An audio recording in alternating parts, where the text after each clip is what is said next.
Hello again. Long time no see. Okay, so I'm gonna wait for Kara to join, but our topic of conversation today is intimacy. Lack thereof, perhaps. So I want you guys to be really active in this one where you okay, hold on. See if this works. Where you're asking questions and we're laying it all out. We're all friends here. This is one of those conversations where it's like we gotta all be friends, and so we're not gonna be shy. Why didn't it work?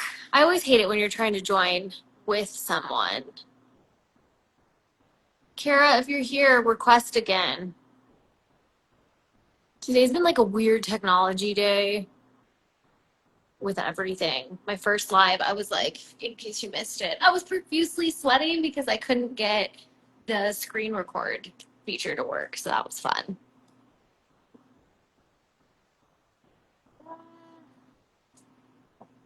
Okay.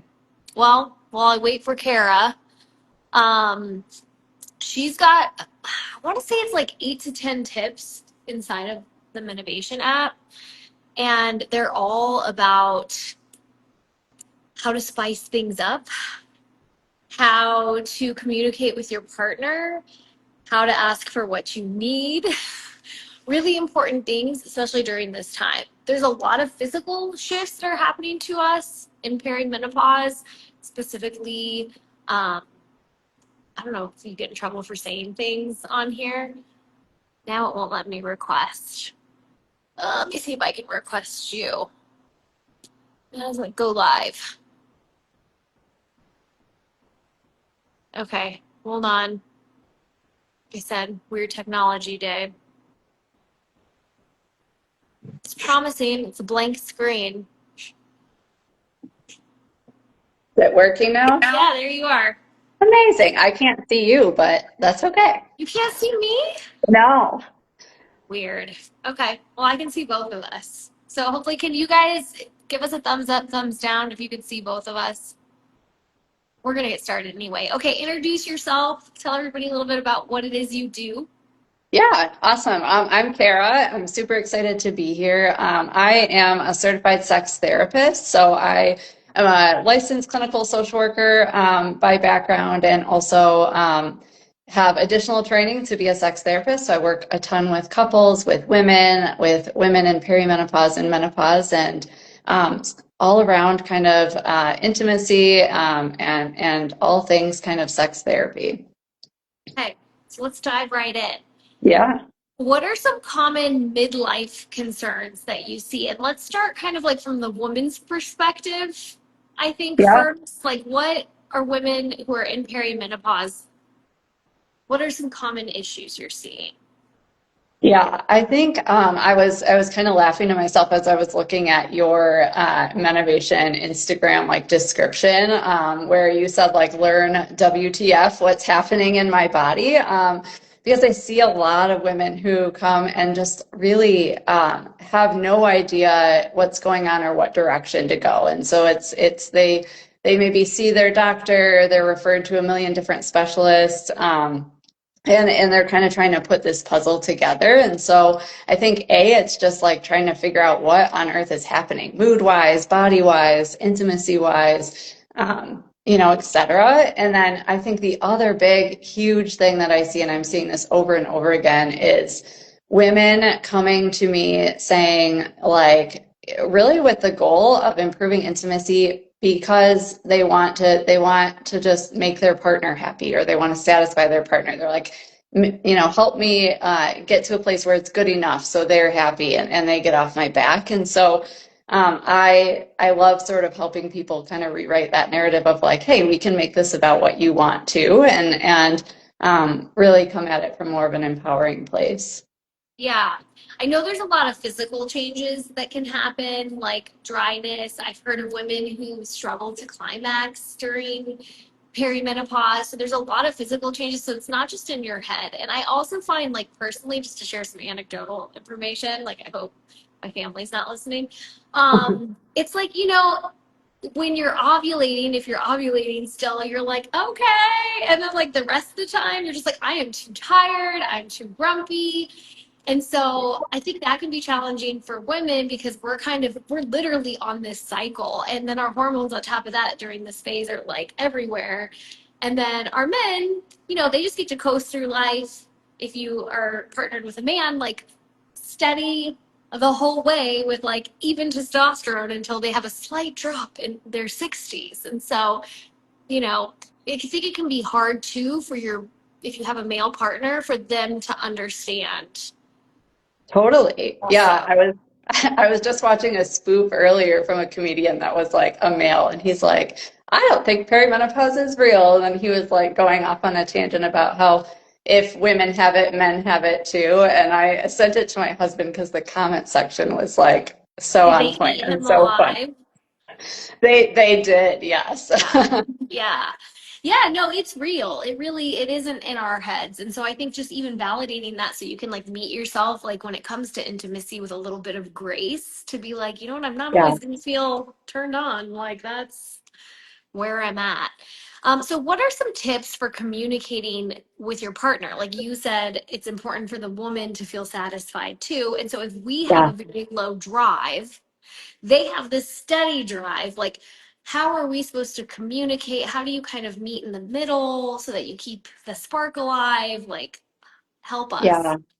Yeah, I think one thing I do a lot with couples and women that I work with is even just like starting the conversation about how there are different like sex drive types, and I can't tell you how many people like I think of this couple I saw one time where the guy was like, "Oh my gosh, it's just so validating to know that this is actually a thing that other couples deal with, and that there's like." There is such a thing as different drive types, and so even just naming that can be really really helpful, and then having like people engage in conversation around it, like getting to know like what is that your What own are sex drive different type. drive types? What are Yeah. different? Nobody knows. Like us regular folks don't know.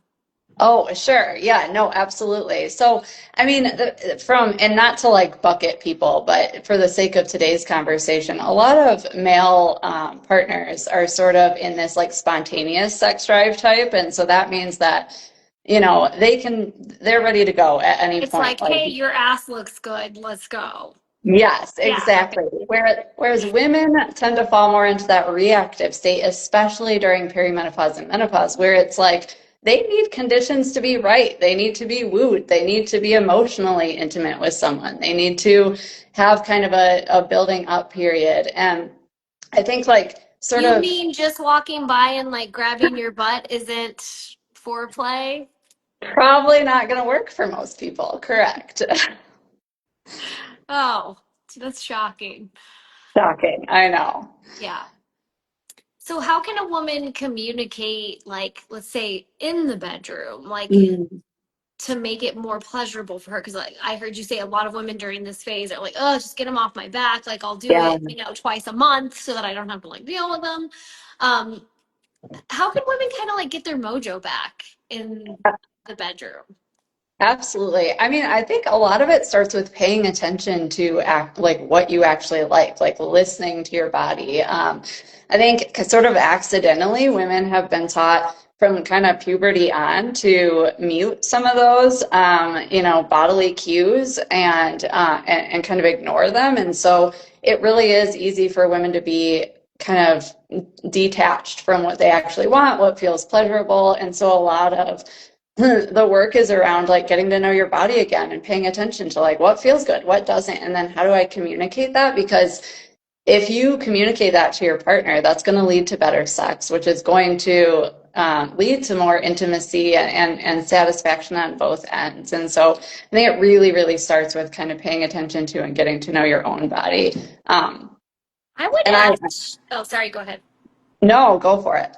Like from a pelvic floor perspective, this is Mm, also a time where women have a lot of anxiety, right? Like as your yes. progesterone starts to drop, anxiety and depression can just go through the roof. So you're kind of estrogen dominant in early perimenopause and progesterone is low. And when we're anxious, we tend to grip and hold our pelvic floor really tight. When your pelvic floor Yep. is gripped and held really tight, it is harder to climax because an orgasm is literally like the release and the contraction, the release and the contraction. And so if you're stuck tight, it can be really hard too. So I would also say like adding some pelvic floor relaxation, like when you know you're gonna be headed that way, like taking some really deep breaths down into your body and focusing on relaxing before you even start can really help. 100%. The other thing I would add about that too is if you have a tight pelvic floor and then you try to sort of like just force yourself to be intimate, oftentimes that's going to cause pain. And then that's going to send a signal to your brain like intimacy, sex equals pain. And then the next time that you go to be intimate with your partner, you're naturally going to be sort of turned off and disengaged from it. And so the more that you can sort of focus on, to your point, relaxing your pelvic floor, getting it in a place where you're not going to experience pain, the more that you are really helping that mind-body connection in the other direction, of like, hey, this is actually a pleasurable experience for me. What do you think are some important things to tell your partner outside of the bedroom to help? Like you said, a lot of women are not spontaneous. They're more, what did you call it? Reactive. Yeah. Yep. Absolutely. And so what could she communicate that would maybe help her get to that place more easily when Yeah. perhaps her hormones aren't driving her to do so naturally? 100%. So there's also something called breaks, or accelerators. And so breaks are things that sort of like take you out of the mood, and accelerators are things that maybe kind of pique your interest or get you in the mood. And I think that varies for every individual, but really getting to know that for yourself and then being able to communicate that to your partner, like, hey, when you, we joke that there's something called chore play, but like, hey, when you vacuum the carpet or when you do the dishes, like that really, So it gets me in the mood. Or hey, like if you give me a massage, like that helps get me there. Or like, hey, I would love to connect with you intimately and like go on a walk together or go on a date. Like really getting to know what that is for you and then communicating that to your partner can make a huge difference. has anybody received a massage from their spouse without them trying to sleep with them? Because I've That is a great question. Probably a really quick and interesting research study. I'm guessing the stats are low. I don't know. Yeah, Comments in yeah. here, if that's it's always, and he's always like, I know what you're doing. I'm like, yeah, my shoulder hurts. That's what's happening. Like that's actually not what I'm doing at all, but Yeah, okay. yeah. I think during this phase, I'm gonna say I think a lot of women feel not seen in general. As we age, like so much of the female Mhm. identity is being like young and fertile and seen that way. And when we're starting to kind of like shift out of that part of our identity into this new, in my opinion, more evolved identity, it can be hard to feel sexy. Mm. There are ways that women can kind of like hype themselves up so that they're feeling themselves during this time, because a lot of times we're just like, oh my gosh, new wrinkles, gray hair, I feel Mhm. disgusting. Yeah. I'm bloated, gaining weight, like you're just like feeling out of sorts in your body. Yeah. Yeah. I read somewhere a few months ago that menopause is like a biopsychosocial spiritual shift. And that really resonated with me because I think we focus so much on the physical changes that are happening that we forget to pay attention to, like, to your point, this is an opportunity to step into a more evolved version of yourself and to really like connect to that like full biopsychosocial spiritual shift. And I think that if you can lean into that and kind of like play into that more evolved version, like that is going to help with your own kind of image of yourself, which is going to help with confidence, which is going to help how you feel interacting with your partner and interacting with yourself. And so I think my big thing is viewing it way more holistically and using this as opportunity to evolve, to get to know yourself, to get to know your wants and your desires. A lot of us as women haven't really had space or time or intention to bring to that, And perimenopause and menopause can be a great point in your life to really be intentional about that. But I would say just really tapping into it holistically instead of only honing in on the physical components. Yeah. And one thing that does happen, one of the pros, I think, in my opinion, of perimenopause and into menopause is that when the estrogen drops, you give fewer craps, which is a good thing, I 100%. think. And so instead of like, beating around the bush, if you will, you can just be like, I don't like that. I would Yeah. prefer this. Like, you're going to naturally have a little bit more advocacy. Your partner may Hmm. see it as you being ornery or emotional or whatever, but hopefully you can communicate with them and be like, no, this is where I'm at, and I'm going to be more direct. I'm coming into my own, like you said, the spiritual, emotional, the holistic approach. Like, I'm coming into my own, and part of that is telling you what I need before, during, and after Yeah, intimacy. absolutely. 100%. Yeah. Yeah, So, I saw a quote earlier today that I can't remember who it was from, but it was someone giving advice, like a famous person later in life, and they said if I had advice for my younger self, it would be to say F off more often. for And it's sure. like 100%. Yeah. Okay. Asking if anybody has questions for you before we go. You can ask them direct here. You're going to obviously find Kara in the app. There's a whole intimacy section inside the app. So if you go to, once you're in there, if you go to the health section, a little cross right in the middle, and you scroll all the way down to the bottom, then you're going to see intimacy as a category. So it's pretty cool. You can look through all of her work. um, we're so appreciative that you did this for this project because I think it's an important conversation and it's one that a lot of people, depending on their upbringing, I think are afraid to have. I was raised very sex positive, like, so to me, Mhm. I'm phased, but I know there's a lot of women who were not raised in the Yeah. same household. Yeah, absolutely. I'm so appreciative to you for including this conversation in this space, and I feel like this is such a amazing holistic. Like I started this conversation saying a lot of women come to me with, kind of overwhelmed with all the puzzle pieces of perimenopause and menopause and having to go in a million different directions to find the answers. And I just keep reflecting on how this is such an amazing space for all of those puzzle pieces to come together. And it's so accessible and so inclusive. And I think it's really just going to change the game for women. Yeah, thank you. We did have one question, and it's a really Yeah. it's kind of this half statement, half question. I don't want to say what I want. I just don't want Mhm. anything, not even loving compliments. Like, leave me alone. And I feel like that is really valid. I think a lot of us Yeah. are just touched out too, like, especially if you have small kids and you're kind of entering the perimenopause phase. Like, so what do you recommend in a situation where you're like, I don't want to, but like Yeah. maybe I should. Like, how do we get over that hurdle? Yes.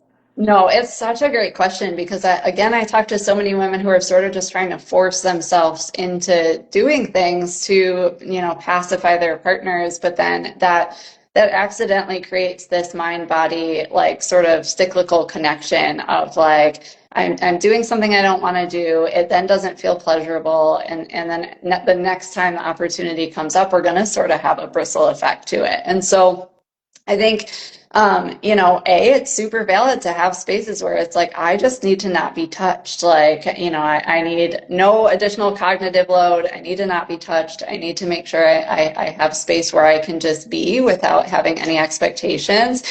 And then I have a really great mentor who is a OBGYN PA, and she has a clinic in our area. And she always, says, ask yourself the question, like, not, should I do this or am I in the mood, but can I be wooed? Like, can I get there? And if the answer is like, okay, I maybe like could be wooed, like then leaning into that, I think a lot of times it's easy to just expect like either we're in the mood or not, but kind of allowing yourself to live in that gray area. But again, like, trying to lean into that only when you feel like yes I can sort of get myself there, versus forcing yourself to do something that you're really not feeling in the headspace for, because ultimately that is going to sort of create a snowball effect that then you have to kind of work back. Another question, someone says she feels swollen, burning down Mhm. there. It doesn't feel like an infection, but it's sore, uncomfortable Yeah. when it's trying to be intimate.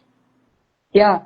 Yeah. I mean, a couple of things. I think always it's great to connect with your physician if you're having physical symptoms to make sure. I mean, there's so many factors that are going to be talked about on the app too, right? Like hormone replacement therapy can be a really amazing solution for some of the physical symptoms that we experience. And also like lube.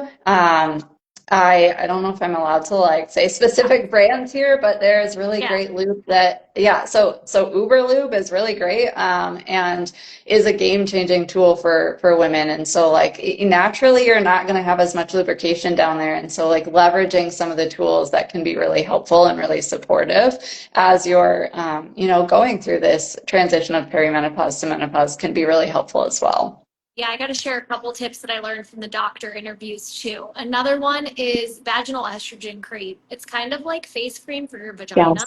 and it Yes. helps keep those tissues like supple and healthy, and literally like prevents it from aging. So that can be a game changer for women, and it's not even systemic; it's just topical. So that's an easy solution. You just talk to a practitioner, usually like a couple times a week. The other thing with Yeah. the OBGYN for the app, and again, this is all in the app. She said that the more you use it, the more blood flow that it gets, which is Yep. going to keep those tissues healthy. So, as it is counterintuitive, but the more we do it, the Yep. more got blood flow and we're like having less pain. So, I think the combo of lube, possible hormone replacement therapy, topical vaginal estrogen, and then using it. Yep. 100%. Absolutely. Would you encourage women to like explore themselves during this time? Like, I don't know. I'm guessing there's some Yeah. women that enter midlife who haven't like done Yeah. that.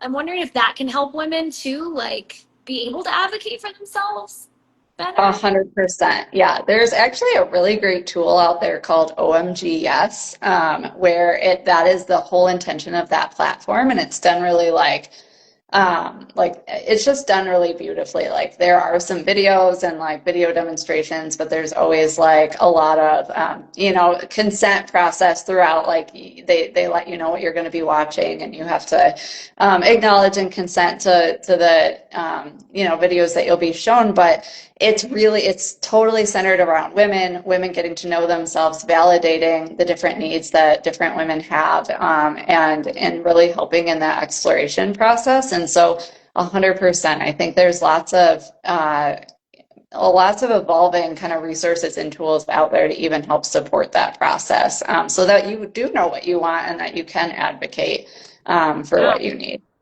Yeah. And one person said like she's really struggling to reach climax. And I think it can Mhm. be good to practice that on your own.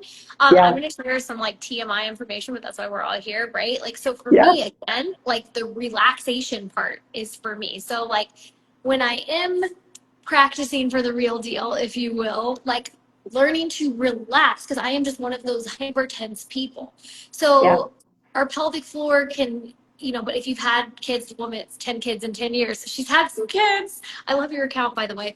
10 kids in 10 years. It could be pelvic floor weakness. It could also be tightness. So I think seeing a pelvic floor PT can be really helpful during this Yeah. time, practicing on your own. And then what other tips might you have, Kara? Yeah, well, first of all, I love that you kind of acknowledge like you tend to hold tension. And one thing I want to say is you don't always know if that's you. So like I always joke anytime I go to PT, they'll be like, relax. And I'm like, I am relaxed. And they're Yeah. like, no, you're absolutely not relaxed. And so a lot of it is even getting to know your own body in that way. It's like I think so many of us are holding tension we don't even realize we're holding. And so absolutely an advocate for PT, pelvic floor PT, like getting to know yourself in that way for sure. And then the other piece of this, I think, is like I do a lot with like somatic approach, so like the mind body connection. So often it can a huge barrier to reaching climax can be that we're sort of in our heads. I always say no pun intended. But it's even if it might be subconscious, but we're sort of hanging out in our heads and we're not really fully embodied and present in the moment. And so even just some simple somatic exercises, like really like intentionally paying attention to physical sensations during sex. Like this is what it feels like for our bodies to connect, or this is what I feel, happening in my vulvar region, or things like that. Like really honing in on that can start to help sort of put you back in your body and take you out of that sort of distracted headspace, Oh if you my will. gosh. I think you nailed it on the head. I think so many of us, especially when we've got kids, I mean, like sports and school lists and groceries. And did I remember to turn off my curling iron? And, what should we make for Yeah, dinner? I mean, you're going like a million miles per hour. I think the female brain is like this complex, ever running machine, and it can be really hard to turn it yeah, off. So I love that. I think we could all benefit from some of that more mindfulness in the moment. yeah, Also, like, absolutely. does anybody else feel like kind of like I've been with my husband for like a million years, and I still sometimes am like, oh, like I'm taking too long, or like then you like start to think like you're like Mm, inconveniencing or something, and it's silly, but like or like am I making a funny face or whatever? And it's mm. like we Yeah, just are thinking too much. 100%. Yes, yes. Yeah. Okay. Well, I think that's it. I think that's all the questions. Make sure that you guys check out Kara in the app. Her section is under the intimacy label, under the health section. Tons of good information. I'm so grateful for you for joining for this live and for being a part of this project. Absolutely. So grateful to you as well, and really excited to celebrate you in this launch. Thank you so much. All right. Take care. Take, take care.